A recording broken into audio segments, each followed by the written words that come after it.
Okay, hello everybody. It's Tuesday again. Another Q&A with me, Lar from Complete Test Success. If you're familiar with these, you know how they work. But if you're new, it's basically just students come in here, ask any questions that they have about the IELTS test, or describe any problems that they're having with the IELTS test. And then I answer the questions or explain how to overcome those problems. That's pretty much it. Pretty straightforward. Nothing overly complicated about it. So yeah, if you have any questions, go ahead and ask. If you have any problems, go ahead and tell me what they are. And I'll be able to give you that support that you need. Besides that, how's everybody doing? Has anybody had their tests recently? Does anybody have any tests coming up soon? I know the IELTS test is a pretty stressful time, but if you understand what your problems are, at least you know you can address them. I think the most stressful thing about the IELTS test is when students have no idea what they're doing wrong and they're studying hard, they're working hard, but they don't even know if they're doing the right thing. So it can be stressful, and we'll do our best to overcome those issues here. Hey, Blessing, hello to you. Good to see you here again. So Blessing, do you have any issues, any problems, any questions at the moment? Shizaram, good to be here once again. Good to have you here once again.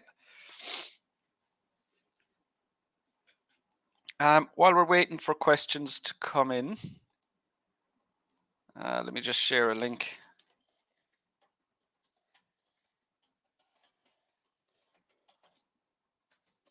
With you guys here. So at the moment, the schedule I'm working on is this time on a Tuesday, I'm doing a Q&A, and then this time on a Thursday, the same time of day on a Thursday, I'm going to cycle through writing task 1 for academic in general, task 2, and speaking.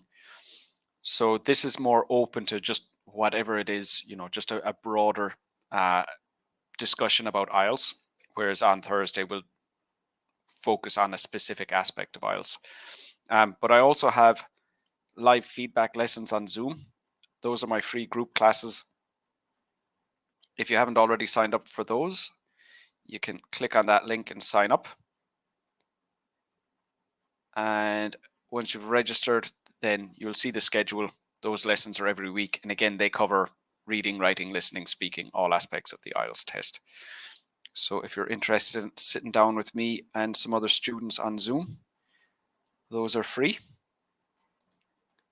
Hi, Dina. Hello to you. Welcome. Ifat, welcome to the lesson.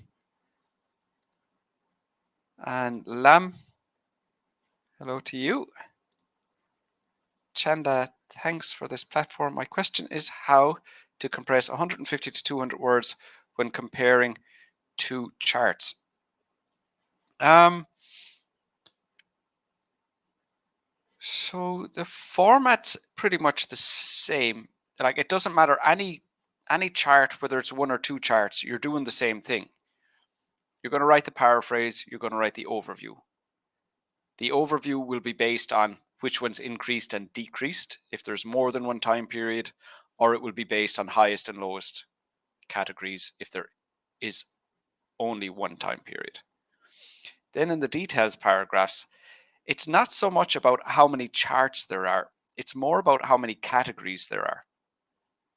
So the issue is sometimes you might get 10, 12 categories, and there's just a lot of data and how to condense that together.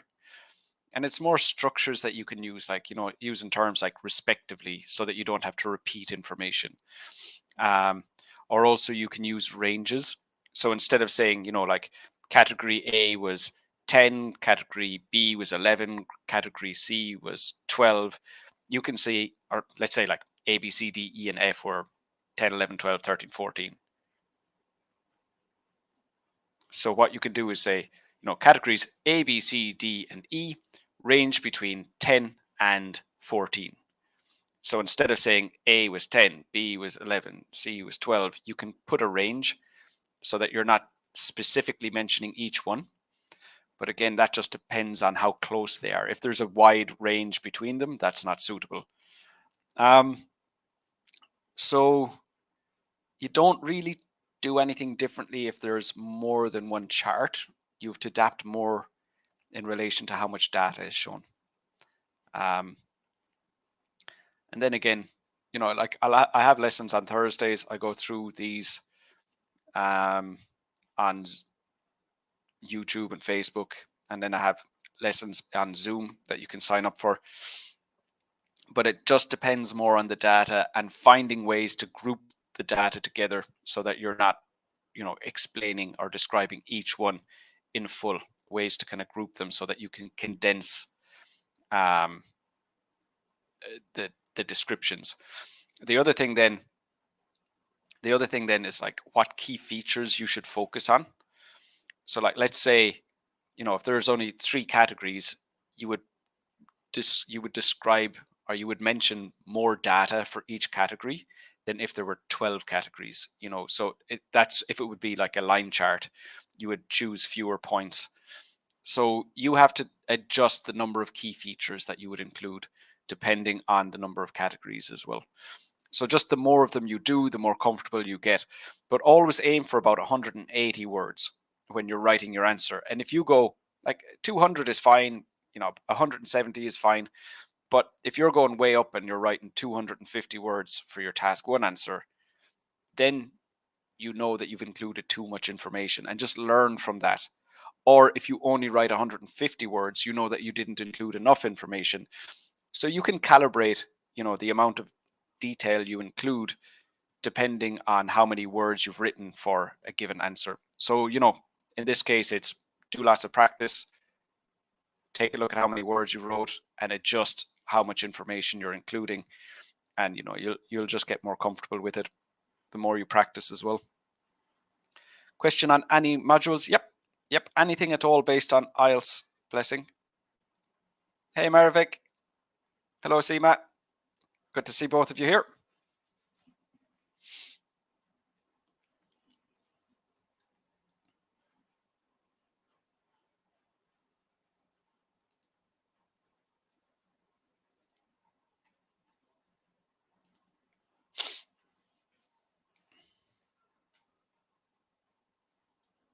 Okay. So we have quite a few people here, but I'm not getting any questions. Maybe you're feeling shy. Maybe you think that it's a silly question, but the reality is, if you already knew the answer, or if anybody here knew the answers, they wouldn't need to be here. So feel free to ask whatever questions you have. I'm happy to give you whatever support that is.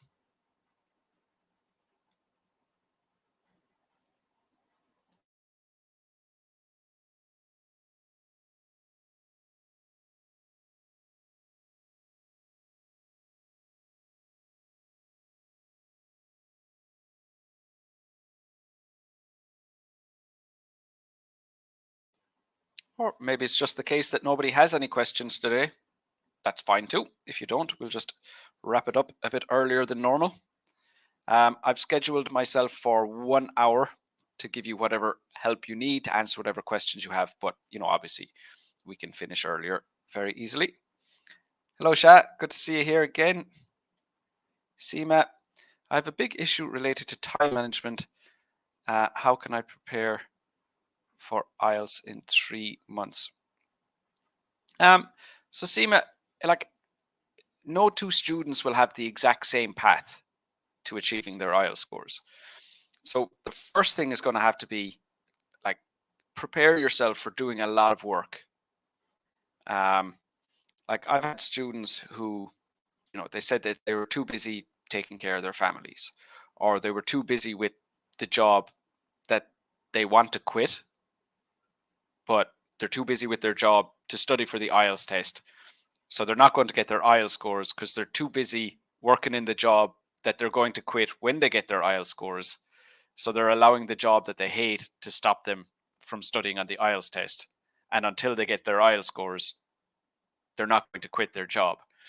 So like if you're in a situation where you don't have enough time, then that's the first thing you'll need to address. So by time management, is that what you're referring to, that you don't have enough time to study? If it's a situation, you're too busy with household duties, taking care of your family and stuff, it might be for the sake of 3 months, just telling your family that they're going to have to do more for themselves, that you're not going to take care of them as well as you normally do. If it's at work, maybe you need to take a holiday, take some holiday from work, take some time off, give yourself a good chance to get your scores. So that would be the first thing when it comes to when you're talking about time, because I'm not 100% sure in relation to time management what you mean, but that's what we see a lot. That's what I see a lot. Students who are just not giving themselves a good opportunity. And in some cases, it's students making an excuse because they're not confident that they'll pass. And this is just the way, that's just the way it's human nature, that, you're kind of preparing an excuse in advance. So, it's, if you fail the test, you got to tell whoever you told you're doing the test, all your loved ones, you've said you're going doing the IELTS test, and then the scores come out, you have to tell them, and you're feeling like, oh, it's embarrassing, you didn't get your scores, you don't want to have to tell them. But if you didn't study hard enough, if you didn't spend enough time doing it, then you have a good excuse. It's like, oh, I didn't get my scores, but I was too busy at work, so it's not my fault. But the thing is, if you're making an excuse before you even get started, I mean, you've already decided what the outcome is. So you have to dedicate yourself to it. You absolutely have to dedicate yourself to it. And it's difficult. It's difficult to have that mindset. I don't think any of us are beyond thinking in that way. But, if you're going to make if you're not going to make time, then it's not going to happen. So that would be the first thing. After that, you make sure you understand what you need to do in the test. Like, what is required from you to get a high score in task 1 writing? What is required from you to get a high score in task 2? And the same with speaking, reading, listening. With reading and listening, it's a lot easier to figure out what you've done wrong, because you'll know what you were thinking. You'll see the correct answer. You'll see the mistakes. So it's very black and white. Was I right or was I wrong? And then figure out why you were wrong. Like, what mistake did you make? What weakness do you have that's stopping you from getting a good score? With writing and speaking, it's very difficult for students to analyze their own work, because, of course, you tried to do it perfectly. And as far as you're concerned, it's perfect, because if it wasn't, you would have done it better than you did. So, the limitation with writing and speaking is that it's very difficult to find your own errors, because you're only making errors that you don't know you're making. Like reading and listening, very black and white. Check the answers, which ones are right, which ones are wrong. Before you check the answers, you thought they were all right, or at least you hoped that they were all right, but it's very black and white. Whereas with writing and speaking, you're only making mistakes you don't know you're making. So you really do need to get feedback at that point on writing and speaking. You need to find out, like, be it whatever IELTS expert, be it myself, be it, one of the other reliable online schools. And I mean reliable. There are plenty of unreliable ones. So just, make sure that you're working with someone you trust, and get feedback. Find out, what are you doing wrong in writing? What are you doing wrong in speaking? How are you going to address those problems? So that would be basically the steps. Once you've freed up your time, it's like you start with, how do you do it? You try to do it and get feedback on that. Then based on your mistakes, you go and you fix them. You come back, try again, find out what mistakes you're making, go away and fix them, come back, try again. And that's the cycle. So like for the students on my course, that's something that we do, like very, very ongoing, like a consistent feedback, periodical feedback. So it's learn what to do, try it, get feedback, learn what to do, try it, get feedback. So that's what I do with my students with the students on my courses as well. But 3 months is a lot of time. You can make an incredible amount of progress in 3 months, as long as you're dedicated and you get started straight away. Hi, Chandima. Hello to you. Sir, how can we manage the time in reading? So what you want to do with reading is you want to start off by, again, learn how to do it, learn from your mistakes, but don't worry about doing the reading test in 1 hour at the beginning. What you want to do is, like, let's say you need a band 8 in reading. What you should do at first is just get comfortable with the different question formats, the way the test works, what mistakes you're making, and don't worry about time. So, like, let's say you spend 2 hours doing every test, but you're getting more familiar, you're becoming more capable. Now, if you're aiming for a band 8 and then you start getting a band 8, then at least you know you're doing what you need to do. And then you start to time yourself, and then you start to do it in, maybe 10 minutes less, 20 minutes less, until you can comfortably get band 8 in 1 hour every time. But just focus on quality first. Once you've got the quality where it needs to be, then you start to worry about time. Blessing, still having problems with true, false, not given. So again, why are you having problems with true, false, not given? So like I was saying before, not understanding the difference between false and not given is very common. But just remember, if the answer is false, you can circle the information in the text that shows you it's false. It's literally, there will be the words in the text giving you that information. If it's not given, there's no information in the text. That's what not given means. So false, you will find the information. Not given, you cannot find the information. So that's essentially where you stand on that front. Excuse me. Okay. After that, it's why are you making mistakes? Are you paying attention to the fact that the first answer, like the answer to question 1, will be the first answer you find as you read through the text? So question 1 will be the first one you find, question 2 will be the second one you find. So they're in chronological order. The first one first, second one second, third one third. Are you taking advantage of that fact? And then after that, like, analyze in what way are you getting them wrong? So you chose not given, but you should have chosen false. Why? Why did you do that? Did you not find the information? Did you not understand the information? Was it you didn't read carefully enough? Was it you rushed yourself and you didn't give yourself enough time? Was it I was going to say spelling mistake, but obviously not in this case. So, again, it's what exactly are you doing wrong? Based on that information, you should know what to do to improve, or at least, have a better idea of where you're going. So those are the types of things that you need to look out for with improving reading and really understanding what is the mistake you're making. Obviously, it's a good start to identify the question type, but after that, even like dig deeper again and figure out, like, why exactly are these question types? Is this question type difficult for you? Are you making the same mistake every time? Are you making different types of mistakes?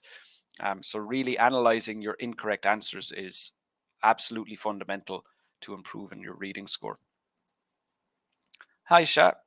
I have a question. Sure, fire away. Also, how to write a or describing a graph, table or graph. So we discussed that earlier on about describing graphs. So I won't repeat myself. What we'll do is you can just wait until the recording is finished, until the live stream is finished, and you can watch the recording. We went through that in the first maybe 5 or 10 minutes of the live stream. Seema, sir, I have 12 hours daily life to do study. Yes, I know. So I was answering your question as well, Seema. I realized that we were in contact with each other by email, but just thinking in relation to, for everybody here to learn from the answers.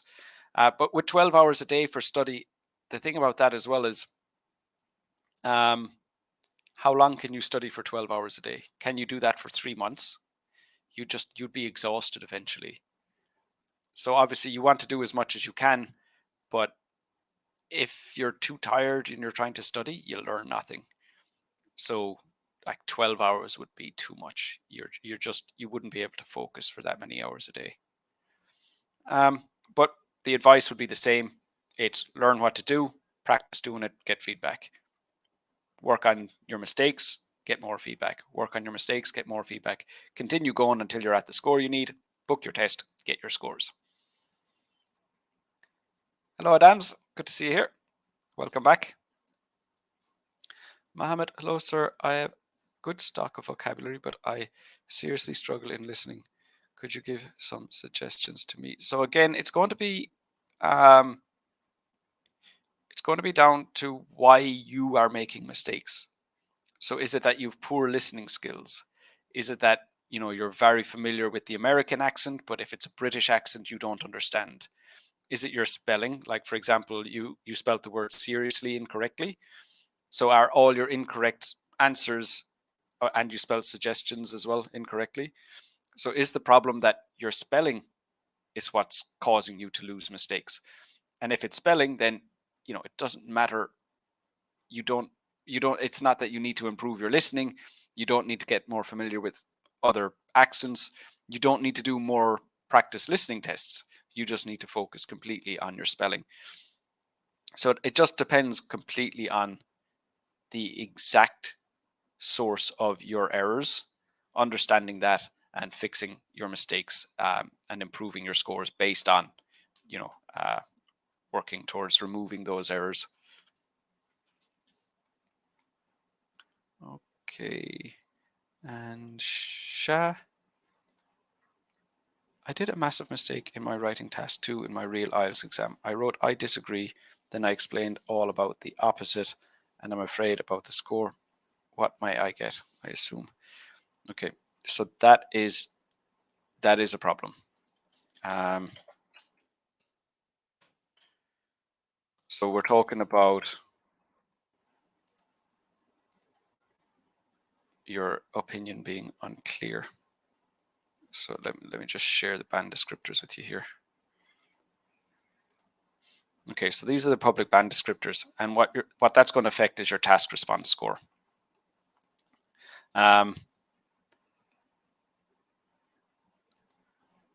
Presents a well-developed response to the question. So we're looking at band 8 with relevant, extended, and supported ideas. 7 presents a clear position throughout the response. So that's not it. 8 presents a relevant position, although the conclusions may be unclear or repetitive. No. So now we're down to band 5. Expresses a position, but the development is not always clear, and there may be no conclusions drawn. No. Responds to the task in a minimal way, or the answer is tangential to form. Format may be inappropriate.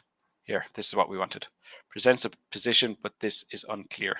There. So you're looking at a band 4 for task achievement. So it's an unclear position. So band 4 for task achievement. Now you could still get really good scores for coherence and cohesion, vocab, and grammar. So it's not going to influence all 4 band scores. But if it's unclear what you believe, what the opinion is, then your task achievement score at least is going to be a problem. So sorry to deliver bad news, but that's it is quite a significant mistake.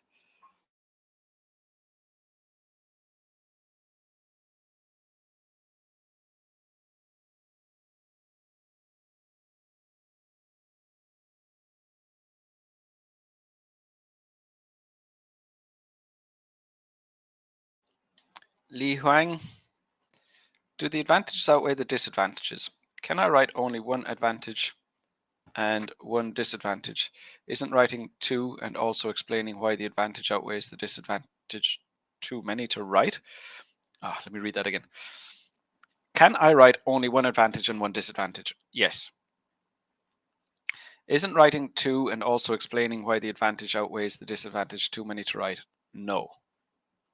There are different ways to write it. It just depends on which IELTS teacher you're going to follow. It's not that IELTS prescribes you have to do it exactly this way. It's that you need to have the task achievement. So you need to have your ideas developed. you need to have a clear opinion. So whatever path you take to doing that is completely fine. But where it gets problematic, so A, you're following an IELTS teacher who doesn't know what they're talking about. That's an issue. But B is you're following two IELTS teachers and you're getting different advice from the different IELTS teachers. So obviously, forget about the ones who don't know what they're talking about, but you're talking about two IELTS teachers who do know what they're talking about, but they're giving you different advice. So the advice is inconsistent and you're trying to figure out, should I believe this person or should I believe this person? But it can be the case that they're both correct, even though the advice is conflicting. It's like there are other IELTS experts out there, like take IELTS Liz. Like most people know IELTS Liz. Like I haven't found any information that I would say is wrong from IELTS Liz. Like it's very reliable. But I would not give my students all of the same advice that she does. I think there are some easier ways to get a high score. And I'm finding what, in my mind, is the most direct and easy path to a high score. And there are some things that she teaches that I think are a bit more complicated. I'm not saying she's wrong. I don't believe she's wrong in any case. That I've never seen any information from IELTS Liz that I would say is wrong. But there are some things that I don't think are as easy a path to get a high score. Obviously, she's doing what she thinks is best. I'm doing what I think is best. So you do kind of have to make up your mind as to who you want to follow as well. Because even if both people are reliable, if you're getting inconsistent advice or conflicting advice, then that can be confusing. So I'm still going to say do it the way that I teach it, but what you've suggested is not wrong. Bahit, hello to you. How can I improve my speaking? It's a question that I get asked a lot. What you have to realize is that there's no one thing you can do that improves your speaking like as a global whole. What we're talking about is, what do you want to improve? Do you want to improve your fluency? Do you want to improve your grammar? Do you want to improve your vocab? Do you want to improve your pronunciation? Those are four different things. So there's nothing you can do that improves all four of those simultaneously. There's nothing you can do that instantly just makes your speaking better. You have to focus on one of those four. So are you trying to improve your fluency? Are you trying to improve your vocab, your grammar, your pronunciation? And then, depending on which of those you want to improve, there will be different actions that you need to take.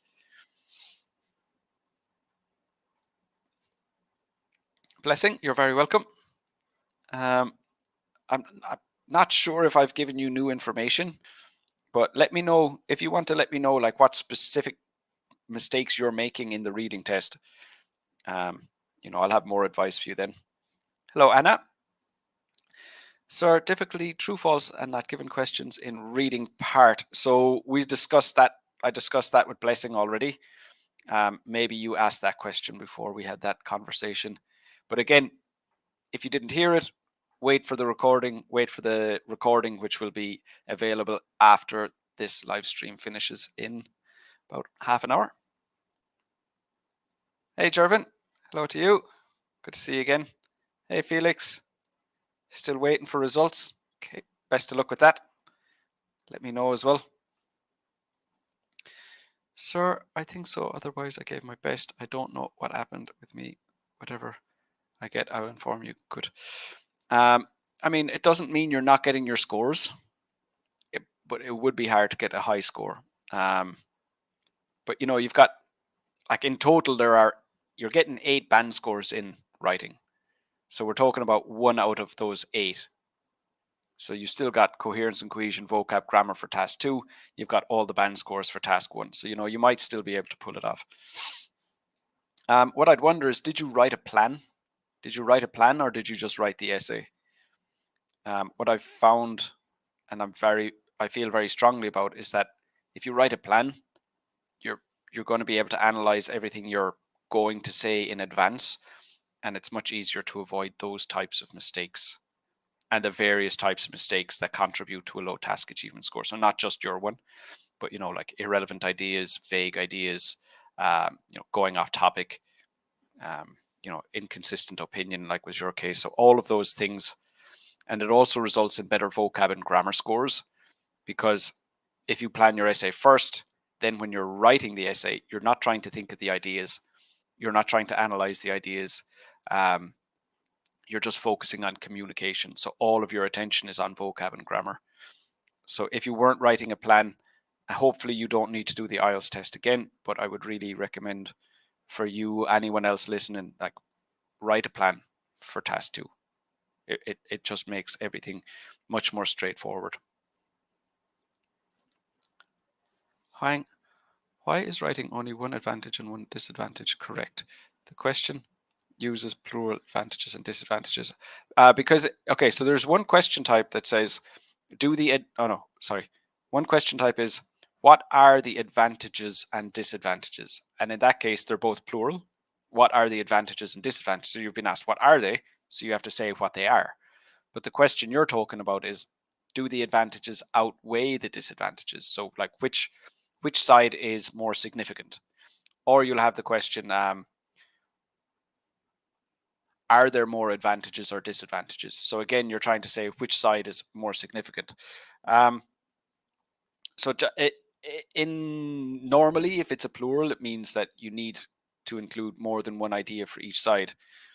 But when it is, do the advantages outweigh the disadvantages, you're not being asked to say what the advantages and disadvantages are. You're being asked to answer the question, do they outweigh? So it's not the same thing. MA, hi sir, what if I did not reach 250 words in task 2 essay? Then your task achievement score will not be very good. There is a penalty for writing under 250 words.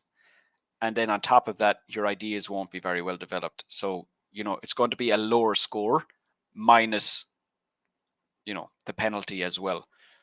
So, no, it's not possible to get a good score. It's possible to get a low score. I guess this kind of goes without saying that. I didn't need to say that. It's not, you can't get a good score if you're writing a short essay. You get a penalty and it's underdeveloped. So not. But I guess my question to you is, why are you asking that? Is it you were in the test and this happened to you? Or is it you're preparing for the test and you find it difficult to write, a full essay? If it happened to you in a real test, that's unfortunate, but it likely means you're not getting a good score. If you're preparing for the test and you're finding it difficult to write 280-word essays, the solution is learning how to write 280-word essays, not, seeing if you can somehow manage to get a good score without really doing the things that are required to get a good score. So it depends why you're asking that question. So either commiserations or, do what's required of you to get the score you need. Pakit, you're very welcome. Hello, Abdul Malik. Good to see you here.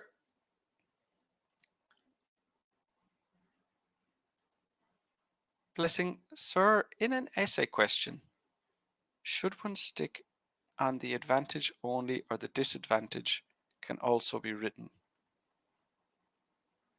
It depends on the question type. Blessing. So in the IELTS test, you'll find the same kind of instruction used over and over again. So it's the typical, they have, to what extent do you agree or disagree? Do the advantages outweigh the disadvantages? Discuss both views, give your own opinion. So they're kind of reusing those same instructions over and over again. So you can prepare for, what to expect, how to address each of those. But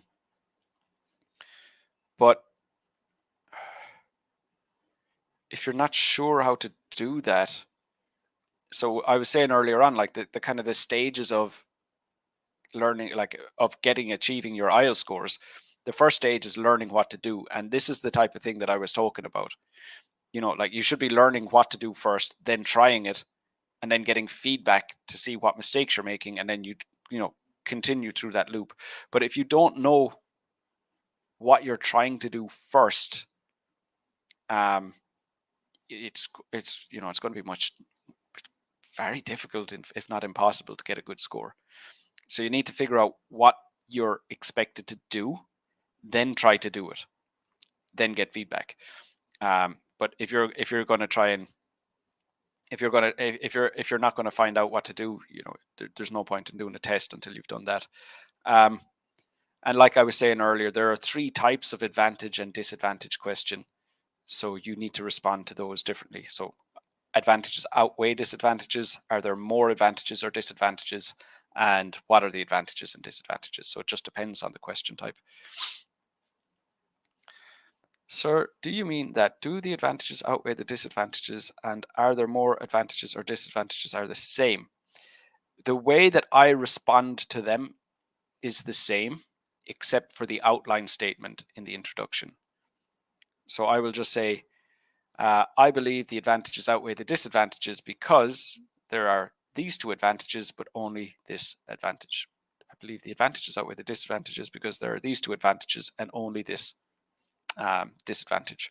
And it's a similar setup for the second type. Are there more advantages or disadvantages? But what you're going to have to do differently is you're going to have to use the word outweigh when the question asks outweigh, and you're going to have to use the word more when the question asks more. But after that, it will be the same.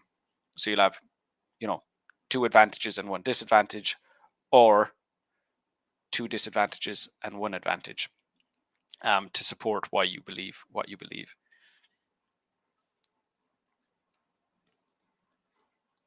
Hey, mate, you're very welcome.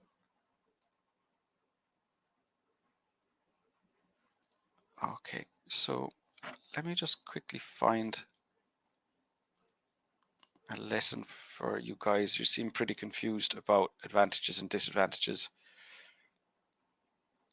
Let me just go to my website. I'll find a lesson for you here to clear that up.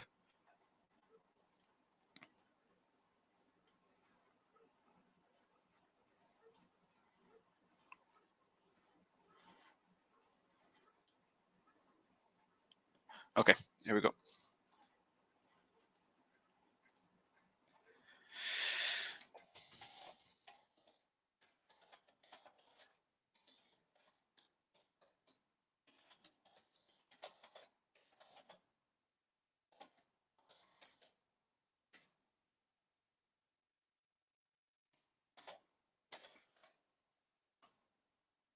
So I'll just share it with you in the comments. So whether you're on YouTube or Facebook, it doesn't matter. Just go to the comments. It'll be the newest comment. And quite a long label. How to respond to the different types of task 2 questions. Click on that link and it goes through all the different question types, shows you how to do those, because there are a few of you asking similar questions, you're not sure how to address them, you'll find those there.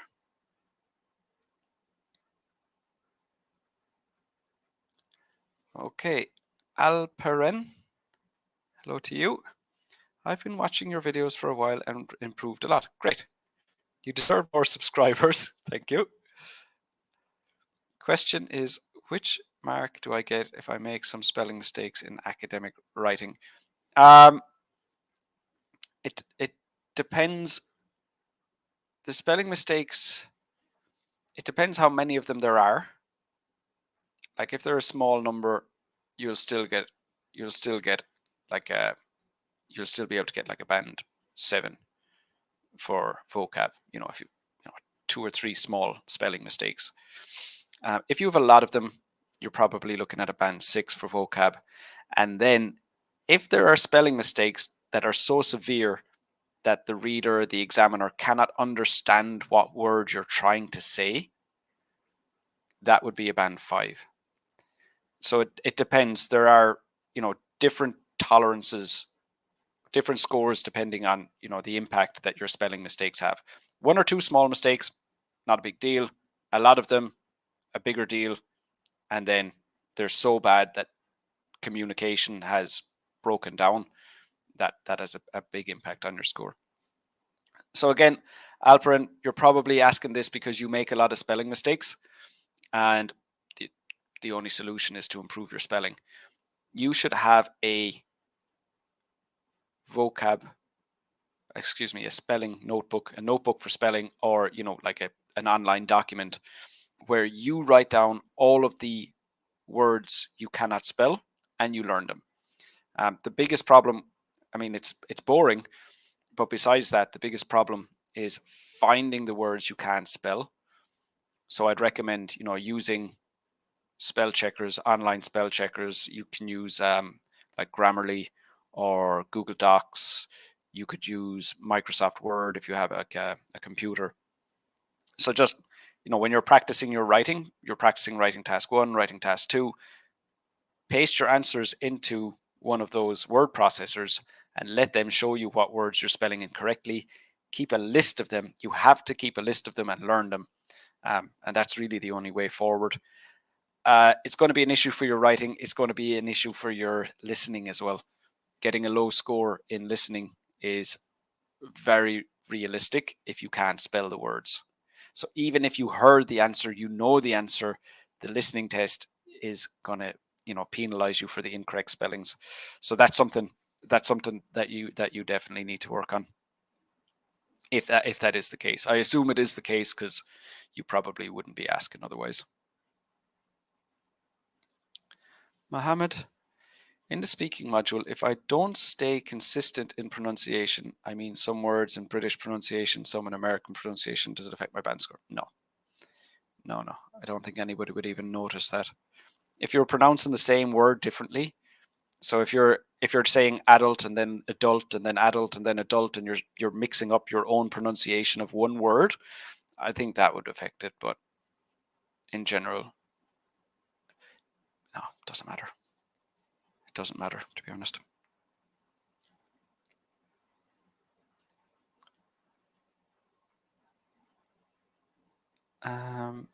Li Huang. But you said outweigh means which is more significant. Yes. Why do you answer it as more than?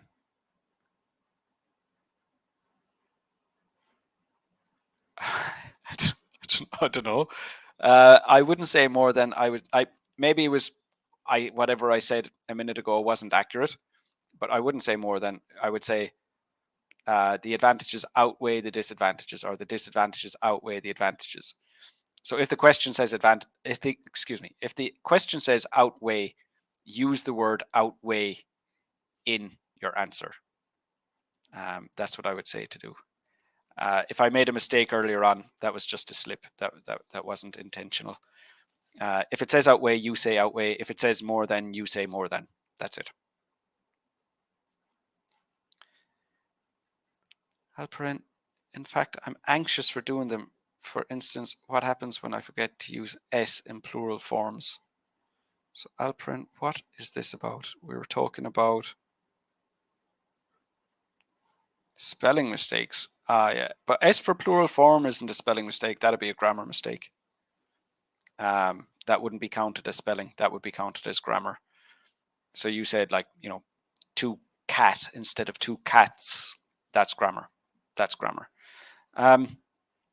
And thing is, well, like with all the students on my course, I'll narrow down, 2 or 3 grammar points that they're making consistently and get them to focus on that while they're proofreading. So, like, I've got lessons to show them what to do. I've got homework assignments that they send to me. And from giving them constant feedback, we'll figure out, what are the 2 or 3 areas that they make most consistently. So obviously they're going to work towards improving that grammar in general, but also when they finish writing their task 1 answer, they have this list in their head. So they're going to aim to have about 5 minutes at the end of task 1 for proofreading the answer, about 5 minutes at the end of task 2 for proofreading the answer. So they'll have that list in their head. So, like, for example, with you know that you make plural mistakes. So as soon as you finish writing the answer, you're going to go back through, you're going to look at all the nouns and check if they are correct, as in, are they plural when they should be plural? Are they singular when they should be singular? So that's different from spelling.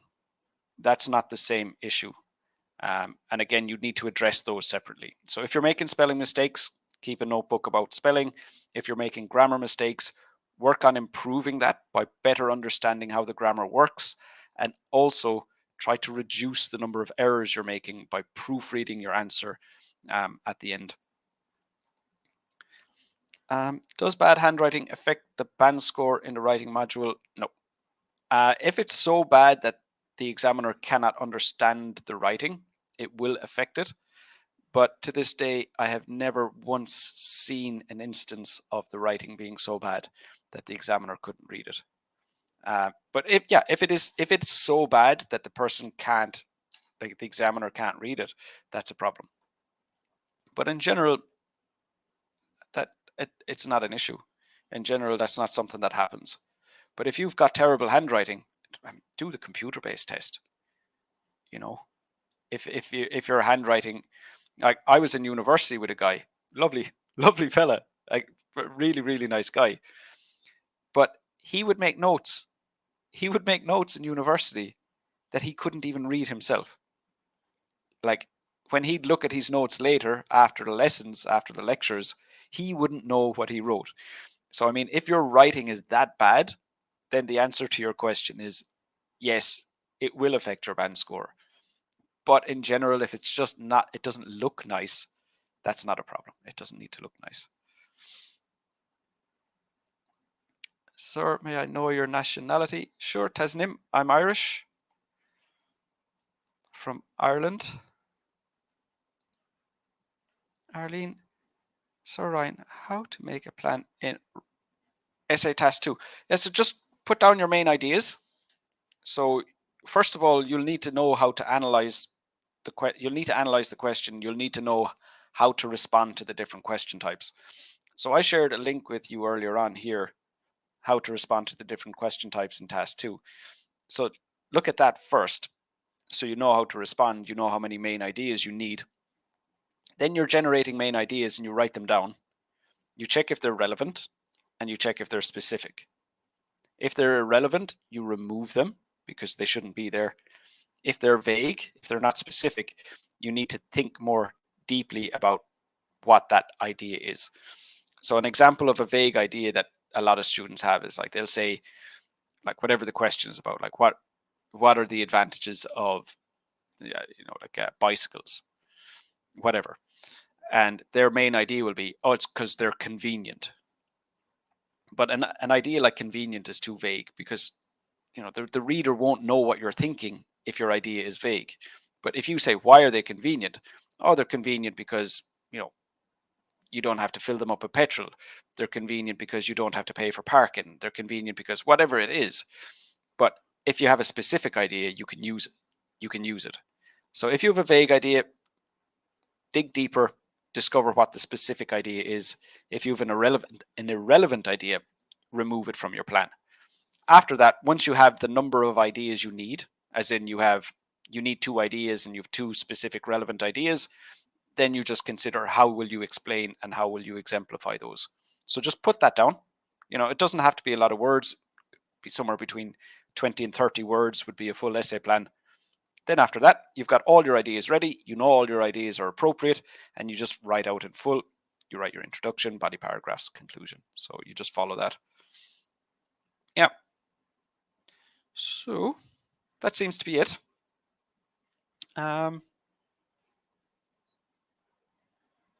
Okay. If we're finished up there, no problem.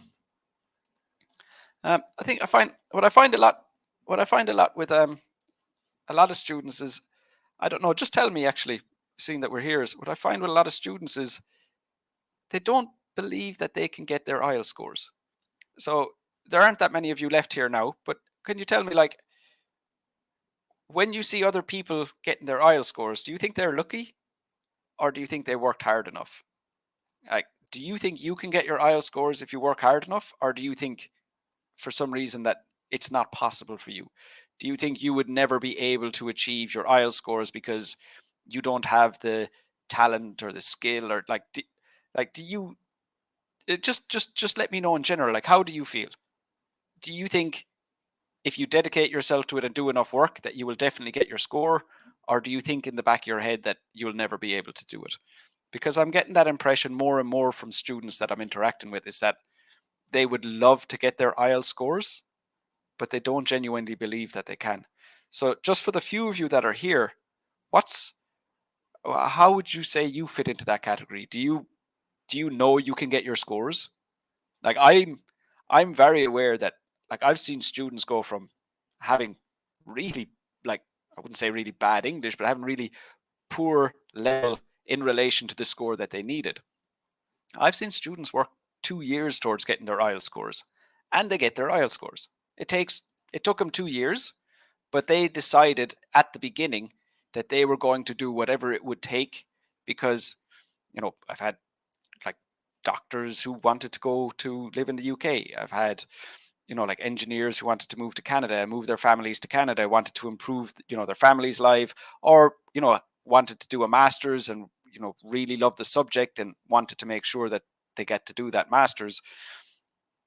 But it's initially, like, that decision that you're going to dedicate yourself to it completely, that tends to be the biggest measure of success. Not like how good are you with articles, how many grammar mistakes are you making, how much vocab do you know. I mean, that's the situation now.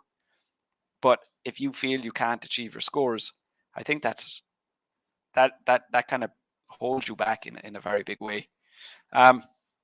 So that's the impression I'm getting a lot with a lot of students I'm talking to these days, is that they don't actually believe they can do it. So just wondering, where do you sit? Where do you sit in that scale? What end are you on?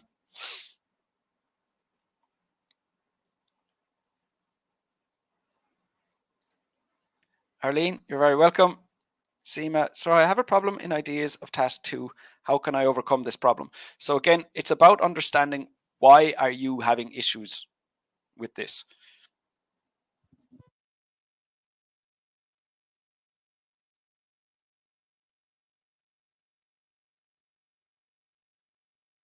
Okay. So first issue is you don't understand the question. You're never going to get the appropriate main ideas if you don't understand the question. So that's about improving your language ability so you can understand the question. Another one is not analyzing the question carefully enough. Another one is not analyzing your main ideas carefully enough.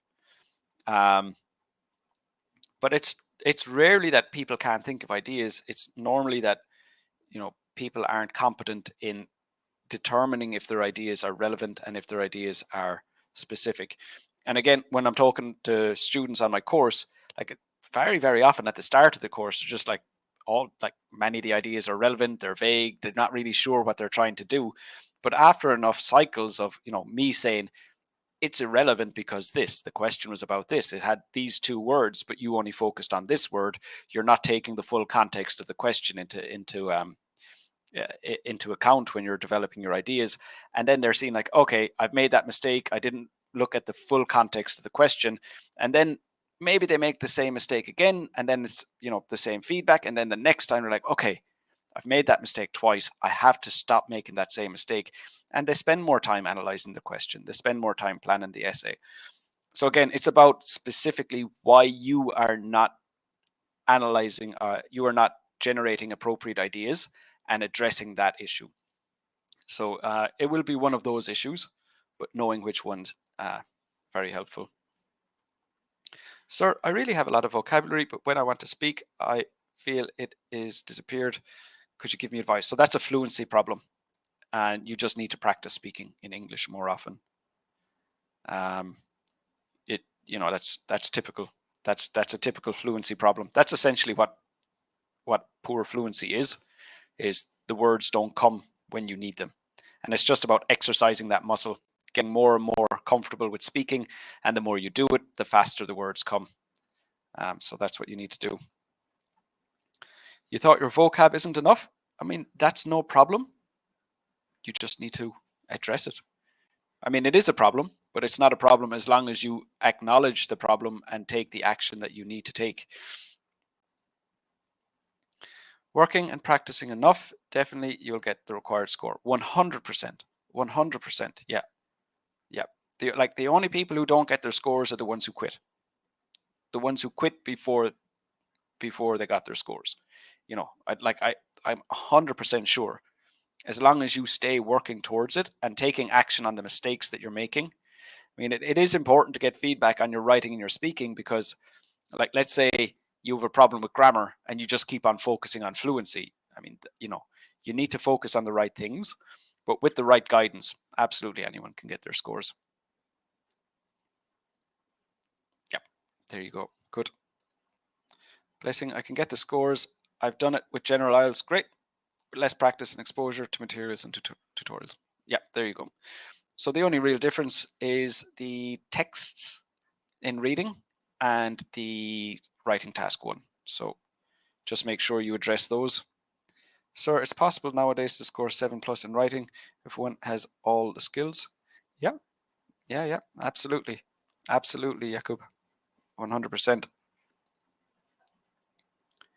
It is said that 7 is the highest score in writing. No, 9. Band 9 is the highest score in writing.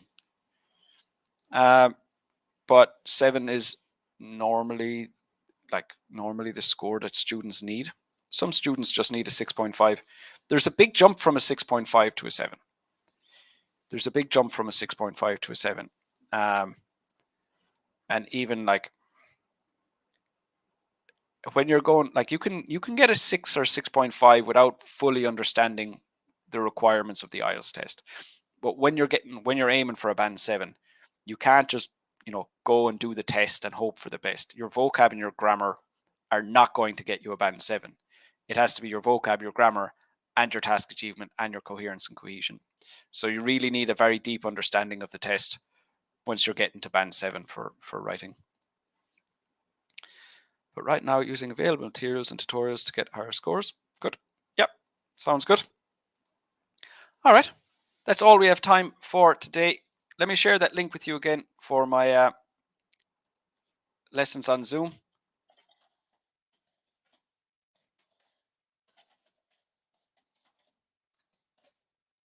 There's one tomorrow. So if you haven't already registered, register now. You'll see the schedule. You'll be able to join me there tomorrow. I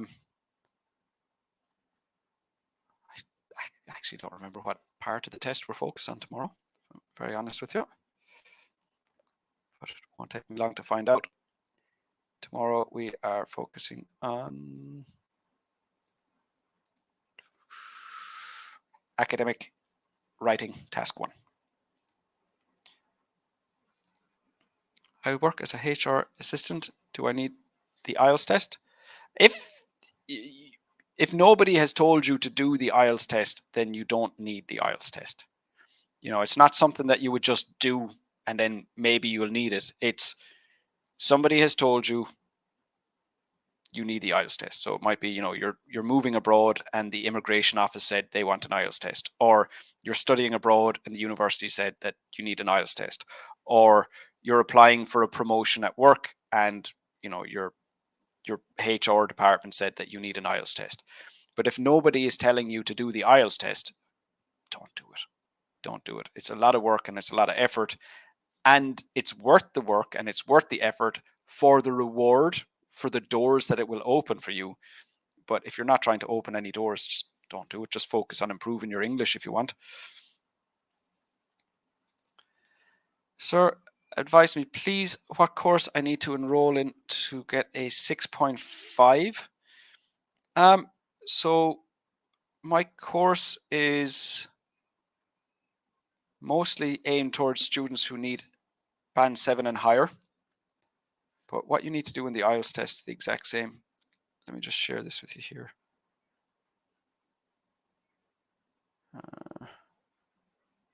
Here we go.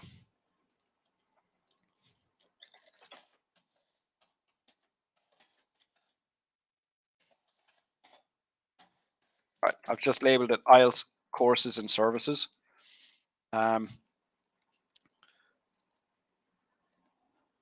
So I have writing and speaking correction services and also courses. You'll find them there. But yeah, I mean, I help plenty of students get 6.5, but most of the students I work with need higher scores than that. Okay, so I'm going to very quickly answer the rest of the questions, and then it's off for dinner time for me, and then another working with some other students then. Okay, what's the main idea if somebody wants to be a good speaker? Because I do understand all of your times I face difficulties to respond. That's fluency. You need to practice speaking in English more often.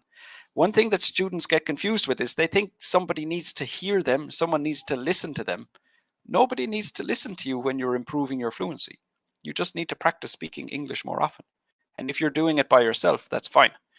But what you don't want to do is give yourself lots of time to think about what to say. You have to create situations where you have to respond automatically. So like one thing you can do is like, open up a newspaper, look at the art, look at the heading, and then immediately start talking about what you think the article will be about. So anything like that, something that gives you a cue, and then you just start speaking straight away. So you can do it alone. How can I focus on 4 skills in English? Could you give us a strategy? One at a time. So if you want to improve vocab, you have to improve vocab. If you want to improve grammar, you have to improve grammar. If you want to improve fluency, you have to improve fluency. So you can't just improve English in general in one go. You have to improve each little part of it individually. Hi dear, how are you? Good. I will take part in real speaking exam of IELTS. Can you give me some tips or clues? So make sure that your answers are on topic and make sure that you're developing your answers. Those would be the key things to do. Oh, and don't speak differently. Don't try to speak in a way that you don't naturally speak, because what we'll get, a lot of candidates, they'll have good English, they'll have a good, they're capable of getting a good band 7 or higher in speaking. But then when they go into the IELTS speaking test, they start to speak differently. And they use vocab that they wouldn't normally use, their pronunciation changes, their fluency decreases. So don't try to pretend that you can, don't pretend your level is higher than it is. Don't behave in a way that you think will get you a high score. The highest score you can get is your real ability. So just speak the way you normally speak. Don't behave differently. Don't try to speak differently. 21st of April. Okay. Best of luck with that on Thursday. Murad, best of luck. Let me know how you get on. Thank you a lot. I was a bit confused lately about it, but you made clear to me. Have a wonderful day. Good. You too, Faisal. Okay, last one. Hi, sir. How to plan for a 30-day study plan. So we were talking about this earlier, and I'm just going to end the live stream now so you can rewatch it.